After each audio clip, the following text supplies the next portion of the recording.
Middle Podcast, the podcast dedicated to the music, movies, and culture of Generation X.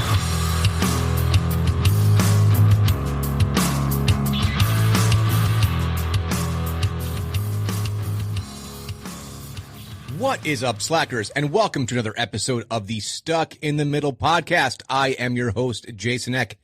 So, this past weekend, it was something that they call the big game. So you're not allowed to post the name of the event unless you are officially a vendor or a sponsor. But of course, I'm talking about the Super Bowl this Sunday, and what we had was the Kansas City Chiefs versus the Philadelphia Eagles.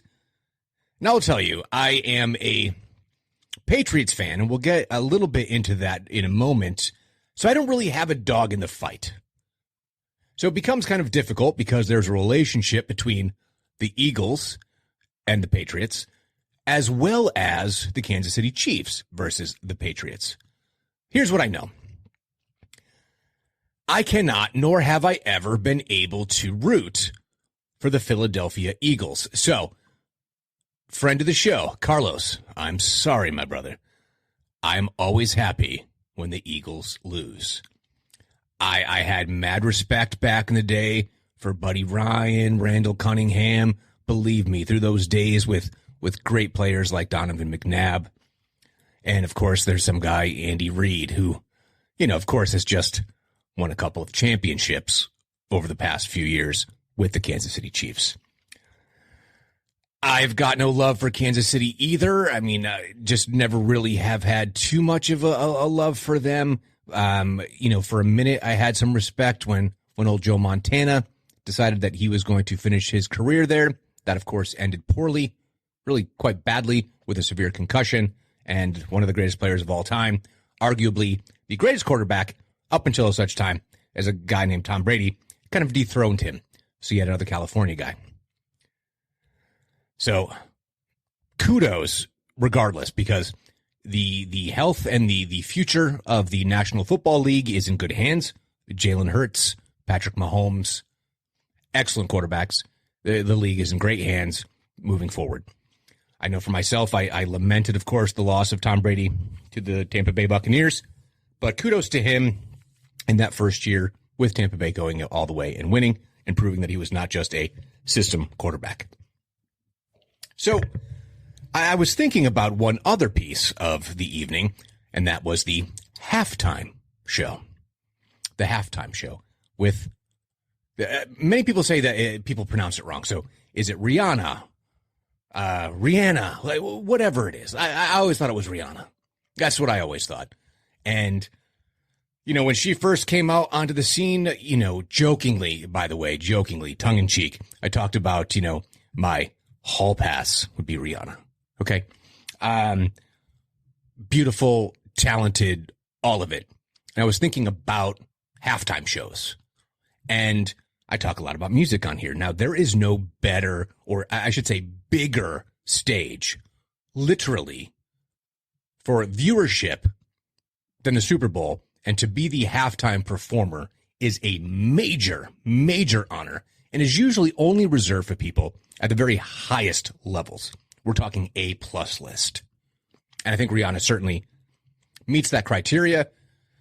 My kids are going, oh my gosh, I forgot how many hits that she has. Like, it's a banger after a banger after a banger. And I'll admit, I don't know a ton about her discography, but each song come on, I'm like, oh, wow, yeah, that's pretty great. So I'm going to give you my top 5 favorite and top 5 least favorite halftime performances.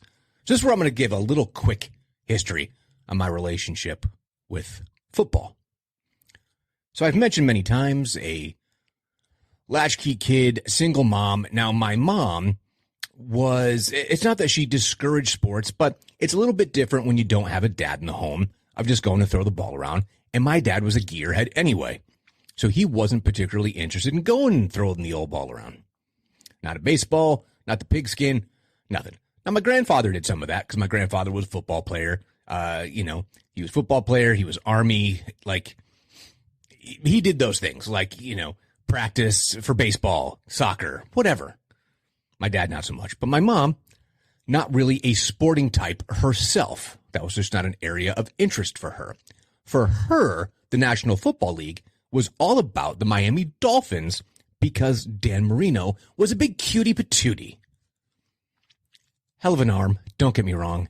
Never won the big one. A little arrogant when he got there in his second year and said, I'll get here every year. No, Danny boy. But that was my mom's criteria. Dan Marino, he's handsome.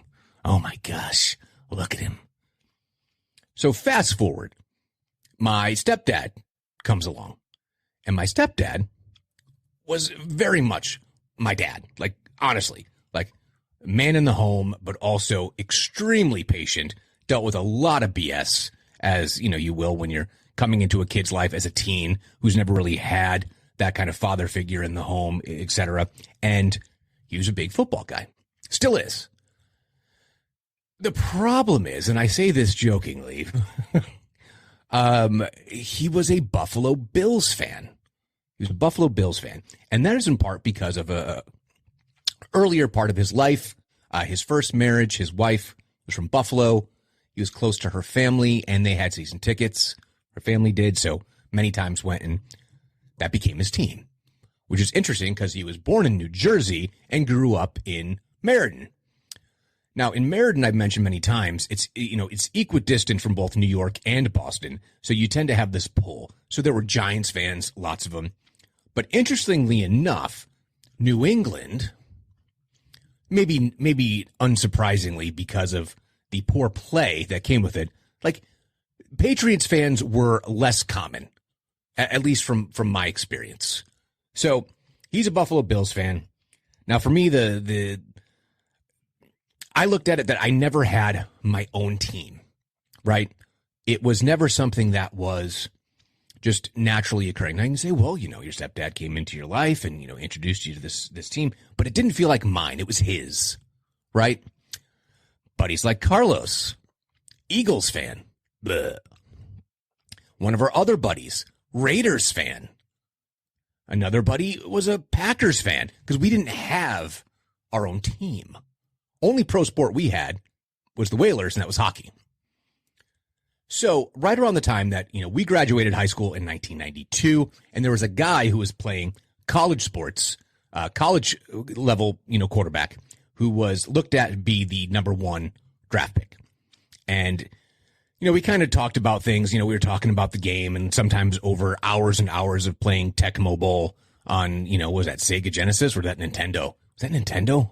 Anyway, Tecmo Bowl football, awesome game. And wherever Drew Bledsoe was going to go, wherever he was drafted, that was going to be the team. Because, he's just a couple years older than us. That's Walla Walla, Washington. We're looking at Drew Bledsoe.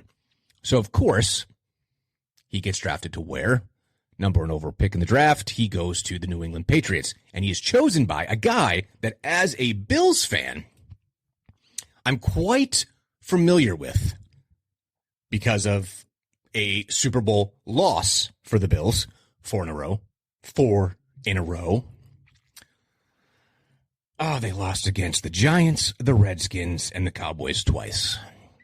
But Bill Parcells was tasked by Robert Kraft with rebuilding right from the ground up.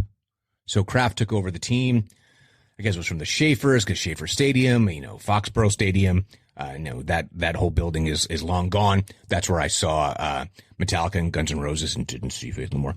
Anyway, so he wanted to just have his own stamp on it and start from scratch. So that was the what they call the Flying Elvis jerseys, helmets, that new logo, and it was a brand new start. And now I had my team. Now that's 93.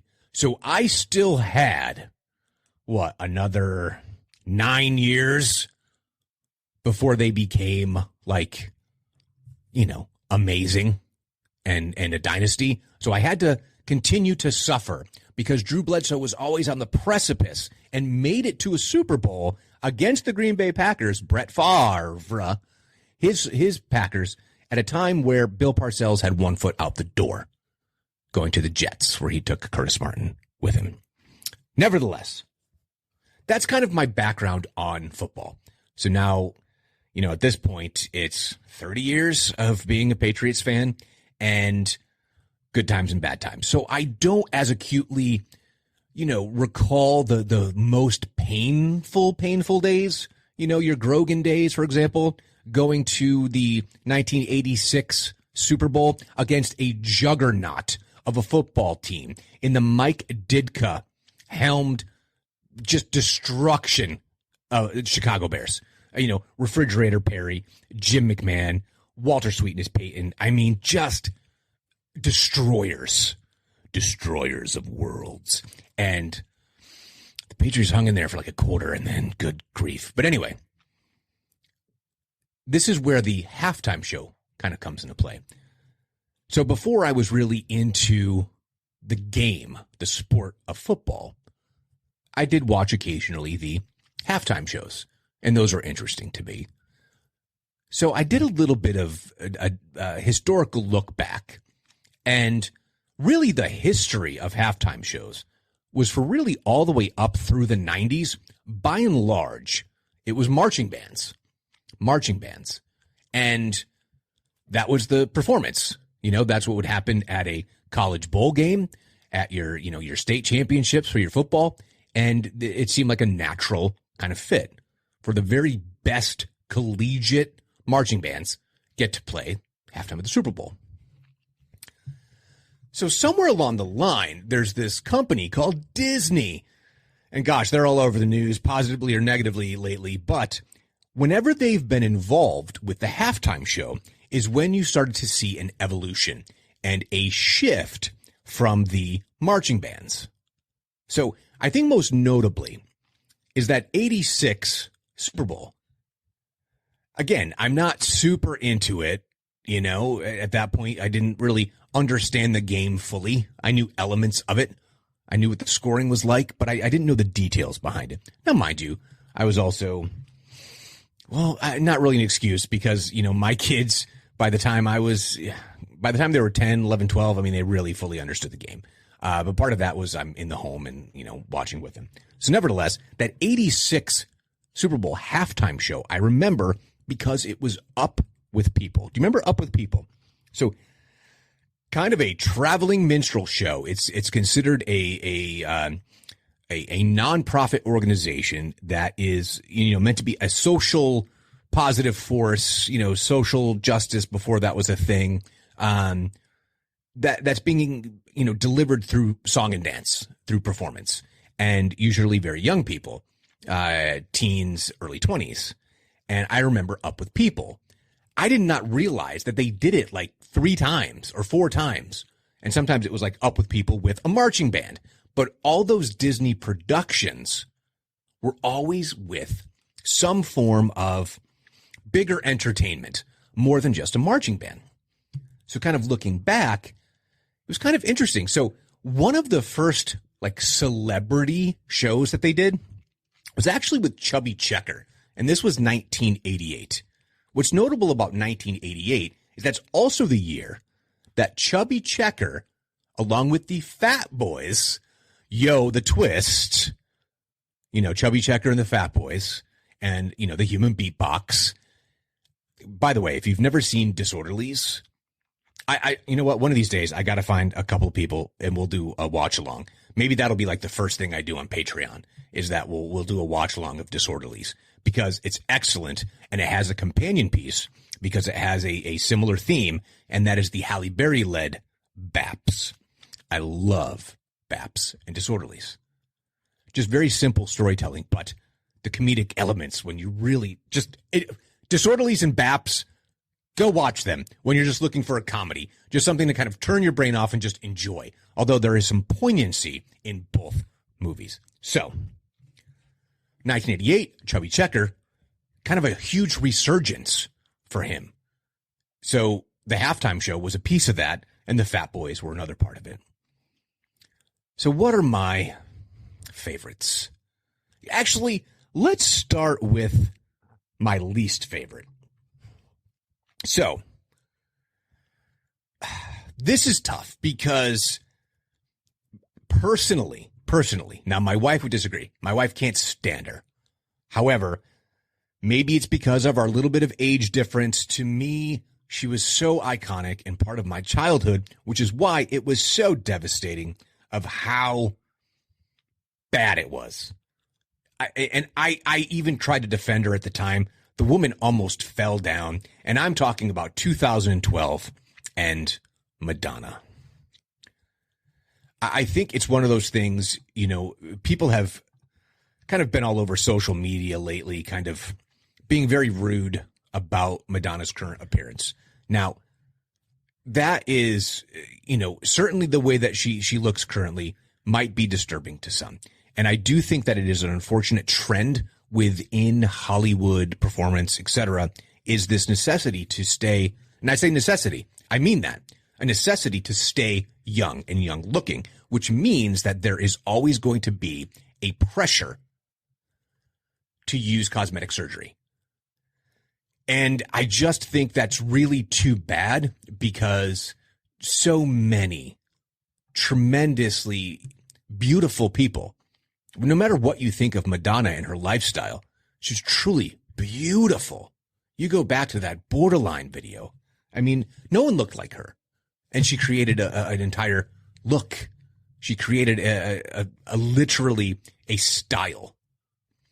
But she was joined by CeeLo Green, Nicki Minaj. There was Cirque du Soleil performing. There were also some drum lines, and her set list, when you look at it, Vogue, my favorite Madonna song. My favorite Madonna song is Vogue. A lot of really positive, fun memories from high school. And one of my coworkers in particular when I was working at Case Pharmacy in Meriden. Then there was kind of a medley with LMFAO. So music, party rock anthem, Sexy and I Know It. Give Me All Your Lovin', Madonna with Nicki Minaj. And then Open Your Heart and Express Yourself, Madonna with CeeLo Green. And closing with Like a Prayer with Madonna and CeeLo Green. All that being said, it wasn't good. It wasn't good. Her performance wasn't good. Her movement, how she was on stage, it was sad to me in a lot of ways. And I know some people were like, no, that was a good performance. Madonna deservedly should have been in the halftime show a good decade earlier, frankly. You know what I mean? Like, she really should have had this kind of accolade. It's an accolade and an honor, but it also is sometimes if you have something pending, new record, new tour, etc., it's still commerce and advertising, right? So it was, unfortunately, a huge letdown. A huge, huge letdown. Number 4, going back to 2000, again, produced by Disney, and also kind of a bummer because of the approach that they took. So again, it was a Disney production, and they gave it a subtitle, if you will, Tapestry of Nations. This should have been a knock it out of the park. It really should have been. I remember it being completely uninspired. That's my recollection. I didn't really watch the videos of all these. I just was thinking about, oh my gosh, that wasn't great. Phil Collins, Christina Aguilera, Enrique Iglesias, Tony Braxton, and a choir, and it was narrated by Edward James Olmos. I remember that. I love Edward James Olmos, his voice. He lends this certain gravitas. No one sounds like him, but Reflections of Earth, an instrumental by the Walt Disney World Millennium Celebration soundtrack. Celebrate the future hand in hand with Christina Aguilera and Enrique Iglesias. Tapestry of Nations, instrumental. Two Worlds. Phil Collins. Love Phil Collins, right? We go on, Tony Braxton. Meh, with Tony Braxton. Such great opportunity. You're starting the new millennium, January 30th, 2000, and snooze fest. Boring. Absolutely boring. That was Rams-Titans. Ugh. Dreadful game, too. 23-16. Just, Snooze Bowl is more like it. Moving on. Now, the next one, some of you might go, no, that was great because of one of the performers. Now, if it was only the one performer, I am putting this in the top 5 best. Unfortunately, it was the things that were around it. And I'm going back to 1997. 1997 from the Louisiana Superdome. New England Patriots. Okay, maybe it's bitterness. I don't know. But it was New England Patriots versus the Green Bay Packers. Patriots lose 35-21 to the Packers. It's the Blues Brothers. Dan Aykroyd, John Goodman, and Jim Belushi. Now, no offense to John Goodman, hell of a performer, and Jim, kind of underrated in the shadow of his brother. But I mean, it's comedy to me. And I think they had like the sequel to the Blues Brothers 2, which was with John Goodman and Jim Belushi. It just fell short. And then one of the other artists, they were okay, but I couldn't get past that the Blues Brothers were like considered like, you know, the big artist, right? That was the big production. And Dan Aykroyd, by the way, legendary and a very interesting cat and into a lot of really interesting things. So much that he says that his investigations into the paranormal and the science fiction, aliens, UFOs, has been shut down by the government because he was getting too close to the truth. Anyway, everybody needs to love somebody. Soul Man, right? So then this should have been the headliner. James Brown. I got you. I feel good. Get up. I feel like being a sex machine. It's James Brown. Just let James Brown do it. Now, mind you, at the time, gosh, I don't even know how old he was at the time. He's probably like 70 or something at the time. Let's see. James Brown. Oh, 66 years old, 64 years old. Still had it, kind of, right? But this was a Radio City Music Hall and House of Blues co-production. And then the, you know, legendary group. It was ZZ Top came in for Tush and Legs, and then Give Me Some Lovin'. All the groups got together. I'm sorry, I couldn't get past the fact that they're just doing that Blues Brothers dance. I don't know how you describe it. Arms flailing, just going. And the physical comedy of it is great, but to me, it's still a comedy act. I don't know. It was called the Blues Brothers Bash. That's weird. I don't know. Whoever thought of that, I'm sure it was because the sequel movie was out or whatever. No, thank you. It just didn't do it for me. And maybe I'm just bitter because of how that game went. So then going back, my second least favorite, and this is in part because of my own bias from a genre perspective. Because at the time, I had no appreciation for this genre. I do now. I've evolved as a human being. 1994. Clint Black, Tanya Tucker, Travis Tritt, and the Judds. I know. I just did it with a southern accent. Ridiculous. I'm sorry. But once you have like the double alliteration, Tanya Tucker, Travis Tritt, it just comes out almost like Matthew McConaughey. Sorry. It just was not what I was interested in. Rockin' Country Sunday. Good grief. And that game, by the way, was also, okay, maybe it's just the bitterness of the games. No, I really didn't like country at the time. But that was yet another Buffalo Bills loss to the Dallas Cowboys. Oh, yeah, that was the last year. That was the last year that I was really down with the Bills, you know, because, you know, 93, Bledsoe, like moving on, like I was done. And this was just the nail in the coffin. And it was a big old country celebration, and it didn't work for me. Like, you fast forward many, many years, and I love Tim McGraw, by the way. Holy cow. Brad Paisley to play guitar. I mean, there's a lot of artists that I really like. Just the time I really couldn't get into it. So the very worst, in my opinion, fast forward to 2016. And I have to tell you, I don't get this band. I've never got this band. I've never enjoyed a single thing that has come out of them. And what's unfortunate is that they had a bunch of really great guests, most notably Bruno Mars, by the way, could have made my top 5, didn't. That guy, though, is a major talent, a major talent. Bruno Mars is amazing. Mad props and love for that guy. Coldplay.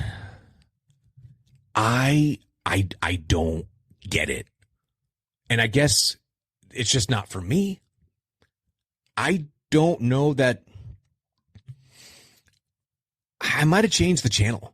It might have been one of those times that, I don't know, maybe WWE had an event on the other channel, or maybe there was the Puppy Bowl or the Lingerie Bowl. I don't know.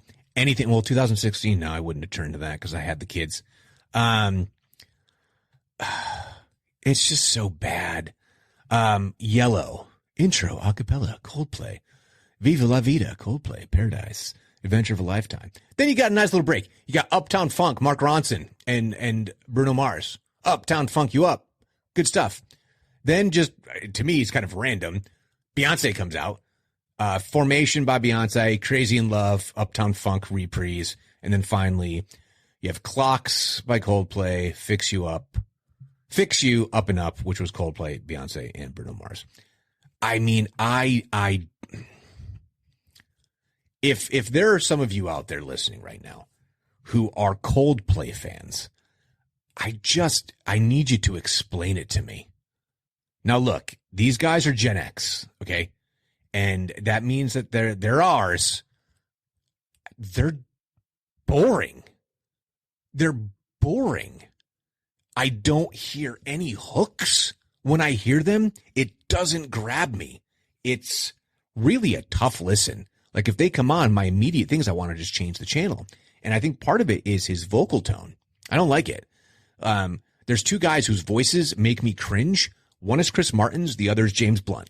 Like, that is a no-no in my house. You do not sing James Blunt. And my oldest boy, who will do what he can on occasion to push daddy's buttons, he will sing Beautiful. Beautiful. Oh my gosh. That sends this evil chill up my spine. Anyway, Coldplay, my worst halftime show, 2016. Brutal. So now let's go to the best. We're going to take a quick little detour, though, because what was interesting was I was doing some of the research. Yes, I researched this week, people. Like, okay, up with people, you know, chubby checker, but when did it really become like a thing? Now, what's weird is that it kind of jumped around a little bit, and that's because of the different production companies. So I had mentioned that you had the various different companies, but then like when Disney would get involved, it would have some big star. So go back to 1991. And that was Buffalo Bills versus the New York Giants, okay? And I remember where we were watching it. That's, you know, Scott Norwood, whole thing. And we're at a family friends of ours. And I kind of had a, you know, on again, off again thing with their daughter. And that's only notable because I knew how much she was into the performer at halftime. New Kids on the Block. The New Kids had the halftime show. And it didn't dawn on me immediately. I went, holy cow. I do remember that because they did Step by Step. This one's for the children. And it was also along with It's a Small World. So it was a tribute because that was the 25th anniversary of the Super Bowl. 25th anniversary, and they bring in New Kids on the Block. Now, that is clearly an attempt to get young people interested. Now, it would get a demographic that is young, but probably skews very female. And that was definitely hey, the game is for everyone. We want everyone to watch it. And sometimes I think that based upon the choices that they make with performers, it is all about what is the reach? What is the reach and who are we trying to attract? So the New Kids on the Block were the first big ones, right? The following year, it went to a different production company again. And you did have Gloria Estefan, but she did like a couple of songs towards the end because they did figure skating. I mean, that's a weird thing to do at the Super Bowl. That was 92. So now we get to where things have officially, for the most part, changed. And that is 1993. 1993. That was the Dallas Cowboys once again defeating the Buffalo Bills. However, the performance was like no other. Say what you will, and who knows, because he's taken it to his grave, what this guy may or may not have done. Michael Jackson. Now, I encourage you to go and watch this clip. It's on YouTube. So Michael has this, like there's multiple screens that are set up, right, for the actual game. And he has this like elaborate thing, like an illusion where like there's, he appears on all the different monitors, but like not only just electronically, but also physically and dancing atop of it, right? So whether it's he's working illusions or whatever it is, but then on the main screen or the main stage, he pops out. And this is Michael in the all black with like the gold sash and the gold badges. And I kid you not, he stood there for almost a full minute, stone still, like a statue. And the roar of that crowd was deafening. That was star power. And this is the time where he had that guitar player, that the lady guitar player with like the big, bleach blonde, like metal hair and like was a shredder. I forget her name. I think it was Jennifer or something. Anyway, he does like a little jam at the beginning, but like the first number that he breaks into is Billie Jean. The place just goes bonkers. But like he just stood there and was taking it in. And when the crowd began to dip a little bit, now this is like a wrestling trick. This is what a lot of professional wrestlers do. They're just listening and they're waiting for the timing, right? And as the crowd begins to kind of quiet down a little bit, all he does is turn his head to the side and like, oh my God, he's gonna start performing. And the crowd comes back up again. They get a little bit louder. But then he stays still again. But then when he really starts to move and break into dance and his dancers come out, I mean, the place just comes absolutely unglued. So he did Billie Jean, Black or White, and he did like a We Are the World kind of thing with a children's choir, and then Heal the World. So he came out with a major bang, and then, he did leave it kind of like with a whimper. Like it's meant to be anthemic, but it's kind of a ballad. But I just got to put it at number 5. It was now Michael Jackson has set the tone for what a halftime performance is going to be. Like I said, the next year, though, they did all the country thing. But Clint Black, Tony Tucker, Travis Tritt, the just all multi-platinum artists, like huge. And of course, this is taking place in Georgia, right? So you don't just have all of your traveling people. You have people who are, local as well. So probably the right musicians for it. But it just is all stars moving forward for the most part. Some of them really, really big. I mean, I know I kind of poo-pooed on the Blues Brothers and stuff like that, but I mean, it's pretty impressive. Some years are down a little bit, but we'll get to that in a minute. So number four is such a strange, it's just such a strange matchup because, and one of the bands, the they're legends, but they've never been my favorite. And I've talked a little bit about it on the podcast before, but I've never been a latter era Aerosmith fan, right? I've talked about like Toys in the Attic and like Permanent Vacation and all the other stuff, your Pump, so on. Not really into it as much. Kind of formulaic at this point. It's fine. But somehow someone had the idea that they were going to have Aerosmith and NSYNC together. That's right, NSYNC. You know, Justin Timberlake and the boys. Was it Timberlake, JC Chase? See if I can do this. I don't think I can. Just JC Chase, right? And then like the big dude, what's his name? Oh my gosh. I was going to say Nick Fradiani. That's completely different. Justin Timberlake, JC Chase, Chris Kirkpatrick, Joey Fatone. That's what I was thinking about. Lance Bass. So with Aerosmith, and somehow it just worked. It just worked. So they come out. So they also have Britney Spears, Mary J. Blige, who was also there last year with Dr. Dre. Didn't make my top 5. It was very close. And Nelly. Now, Nelly at the time was also huge. So you have Bye Bye Bye by NSYNC. I Don't Want to Miss a Thing by Aerosmith. It's Gonna Be Me by NSYNC. Jaded by Aerosmith. And then Walk This Way with Everyone. So they alternated. I mean, that just shows at that point the level that NSYNC had risen to. Because Aerosmith, arguably one of the greatest bands of all time, was sharing the stage equally with NSYNC. It was a really, really great performance. I mean, I have to say, I can't deny it. And that's why it's here it is, number 4, 2001. It was a great halftime show. So kudos to everyone involved. So now, in 2005, these are back-to-back years that you just said, you know, we have to just get legends.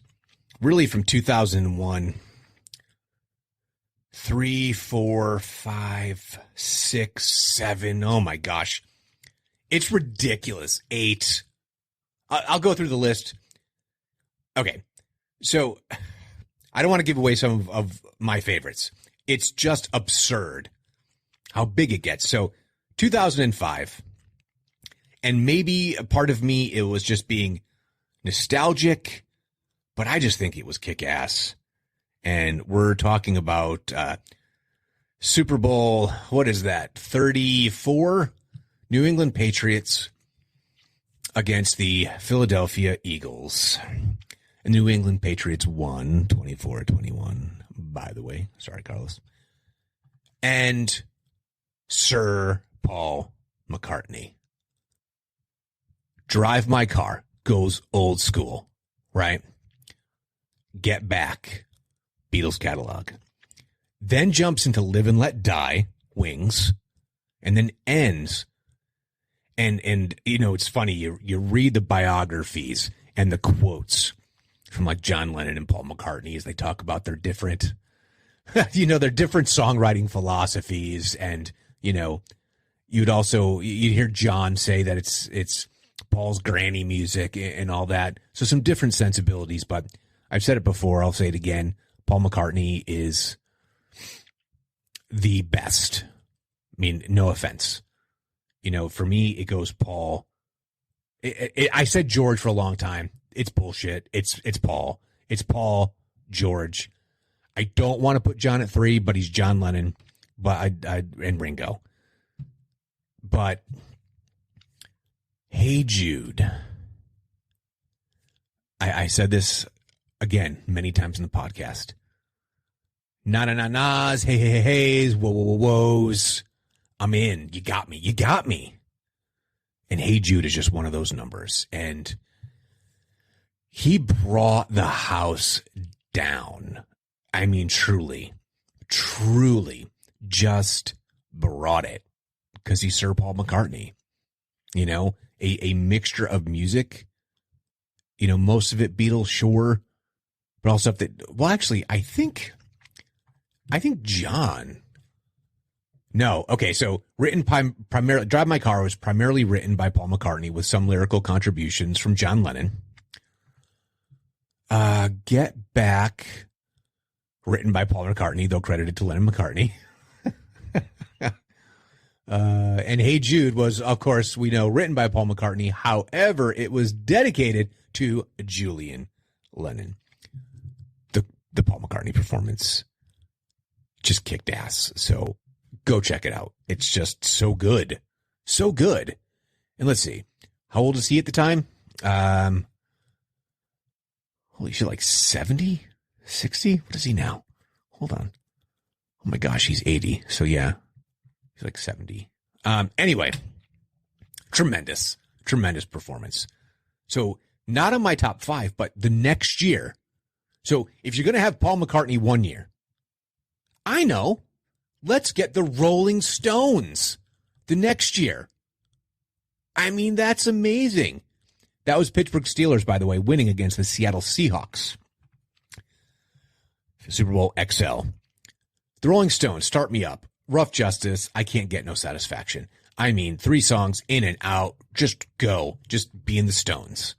But that was like after they've already had Paul McCartney. I mean, this is big, big business.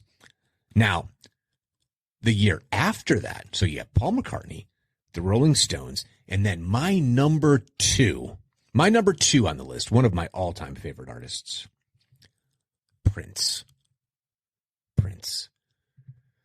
This was the Chicago Bears. Let's see, Indianapolis Colts versus Chicago Bears. Indianapolis won 29-17. This is coming to us from the Dolphin Stadium in Miami, Florida. And Prince Rogers Nelson, legend, singer, songwriter, played every instrument, could do it all, could dance. You go watch Purple Rain, that move that he does with the microphone stand and the microphone cord. So sweet. Kicks his leg over it. Amazing. His set list is what really stands out. So he comes out doing a We Will Rock You, right? Doom, doom, ta, doom, doom, ta. Get the crowd going, right? Jumps into Let's Go Crazy. Let's Get Nuts. Baby, I'm a Star. And then does a cover of Proud Mary. Into 1999, into his version of All Along the Watchtower.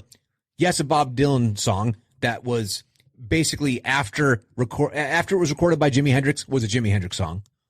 Not Bob Dylan song anymore.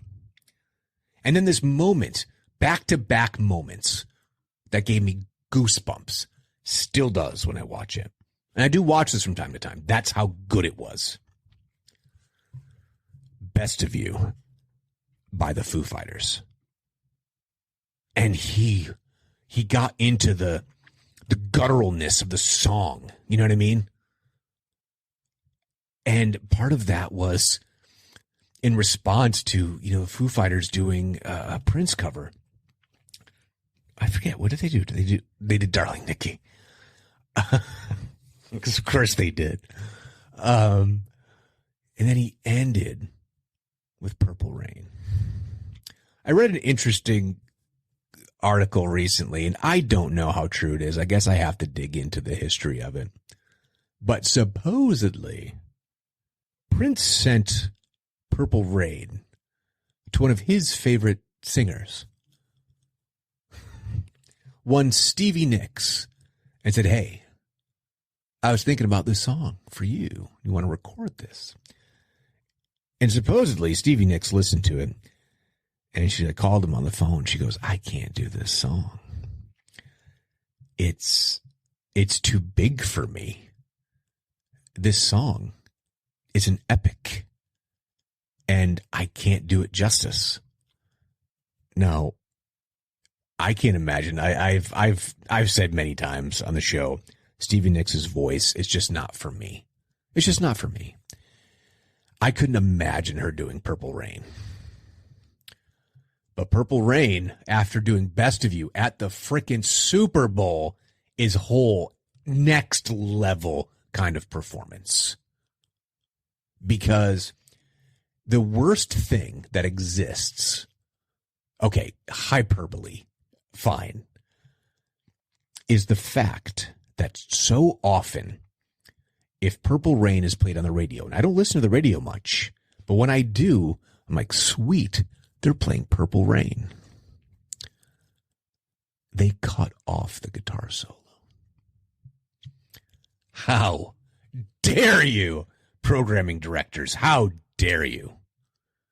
Look, I know the original album version is 8 minutes, 41 seconds. Okay? They cut it in half for the 7-inch release, the single release. 4 minutes and 5 seconds. I'm sorry. You need all 8+ minutes. You need it. But Prince, killing it. And, yeah, that's my number 2. Which brings us, of course, to number 1.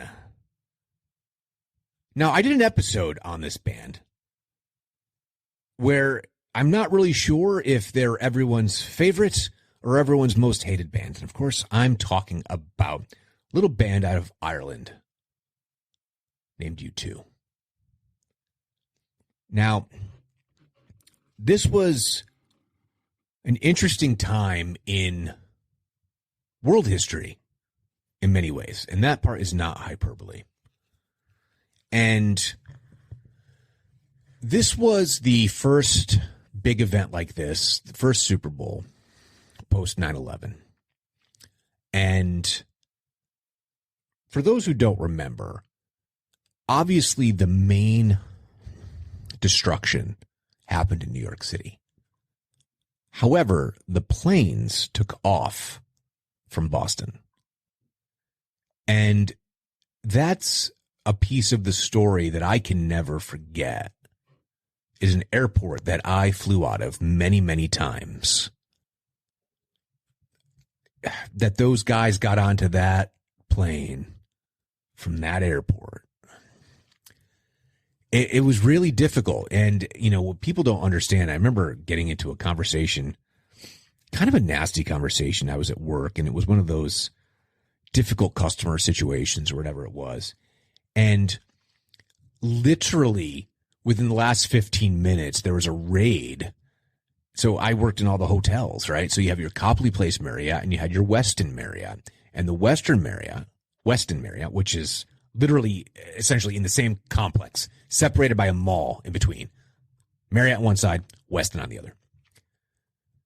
A couple of the hijackers had stayed at the Westin Hotel. Like, all of this is happening. Like, that whole day, so much was going on. And I had a customer just being an asshole. And it was just like, seriously, guy, there are more important things in the world right now than what you're complaining about. I don't even remember what it was. But part of that whole thing is coming out of Boston, but also New York. And I think just that, you know, the New York, New England area has a very deep-rooted Irish community. And I think that also the fact that Ireland had been and sometimes continues to be plagued by what they call the Troubles, which is terrorism. I mean, don't mistake that. Like, this was bombs and like children dying, you know, in Ireland because of the view that England is an occupying force. And bear in mind, the people who feel that very, very deeply, that it's not an independent Ireland, Northern Ireland, right? And U2, being from Ireland, separate from the UK, have always been looked at as being somewhat of a celebratory band, but socially conscious, but also capable of bringing people together. So that was very powerful. Now, mind you, there's also the fact that the Patriots are involved, and you were at a time in history with U2 as an artist that they were entering into a bit of a renaissance, right? So the song that was big around this time was Beautiful Day. And it could not have been a more appropriate kind of uplifting song. Like, we have to get through this darkness. And that's what they came out with. So they started with Beautiful Day into MLK, followed by Where the Streets Have No Name. It was so moving because there was also a tribute to those who were killed in 9/11. It was such a beautiful, cathartic moment. And I think both the National Football League and U2 at their most perfect union in moment in time. There will never be a better U2 moment than that Super Bowl. They were the right band at the right time with the right material. It was perfect. And I saw them on that Elevation tour. So I know I've gone from something very, very serious, but I've always talked about that music is this very powerful, uplifting thing. And you can go from this darkness into the light through the journey of music. And so now I'm going to I saw them on this tour. They were out of their minds good, and it all made sense. And they ended up recording 2 of the nights that they were in Boston around this time. So that would have been, I don't know, maybe 5-6 months later. Just a perfect time, and my peak U2 fandom was right in this time period. So that's why U2, 2002, the New England Patriots versus the St. Louis Rams, New England 20, Rams 17. So you also had that little bit of an uplifting moment for the city of Boston coming off of, 9/11. To hell with the Rams. So that's my dive into my favorite and least favorite halftime shows. So what are some of your favorite halftime shows? Please let me know in the comments or send me an email. How can you let me know? Well, you can email me at stuckinthemiddlepod@yahoo.com. You can find me on YouTube, Instagram, and Twitter at StuckPodX. You can head over to the Facebook page, Stuck in the Middle, a Gen X podcast. Please like, share, subscribe. You can please leave comments, 5-star reviews, whatever you can do. Please, and like I said, please subscribe to the podcast or recommend it to someone you think might enjoy the podcast. So, until next time, later, slackers.